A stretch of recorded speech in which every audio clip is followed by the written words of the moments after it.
I'm Joe Savage coming to you with Real Property Management Gold, serving all of Southern Maryland and coming to you once again from our beautiful Lexington Park office. Today I wanted to cover another topic with you guys that we've been getting a lot from prospective clients and do-it-yourself owners, and that is who is responsible for the utilities on a rental property, the landlords or the tenants.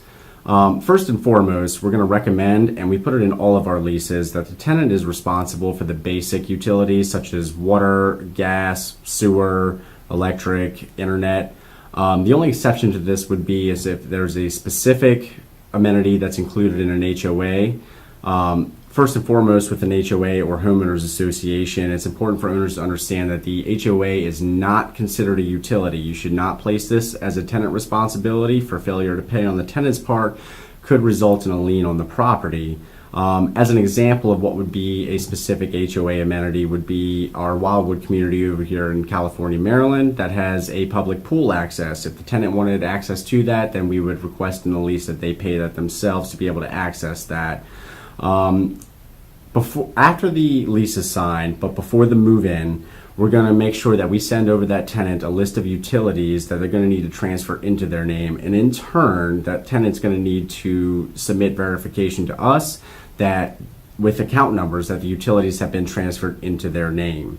A couple other notes there: if there's gas, oil, any other kind of refillable tanks on the property, we're usually going to set it up to where the owner would fill that up first. So the tenants would move in with a full tank of utilities in that nature, and then put it in the lease that the tenants are going to be responsible for making sure that that's full upon move out. When the tenants provide their move-out date, it's imperative that the owner contact the utility companies and have those utilities transferred back into their name upon that date. We're going to make sure that those utilities are transferred, or the final bills, I should say, are sent to the tenant's forwarding address there.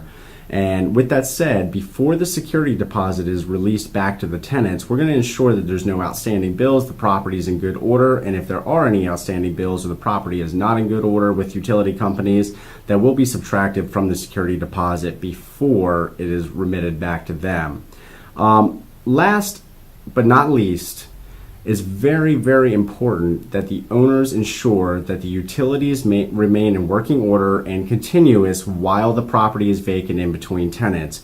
We want to make sure that the property is safe and secure for tenants to view, and there's no issues along the way there. It's important to know that if there are any issues, that bill will fall on the owner, any reconnect fees will fall on the owner, and we want to avoid that all to start with. So this has been a little bit of information about the utilities there. If you need anything else specific about it, please feel free to contact me.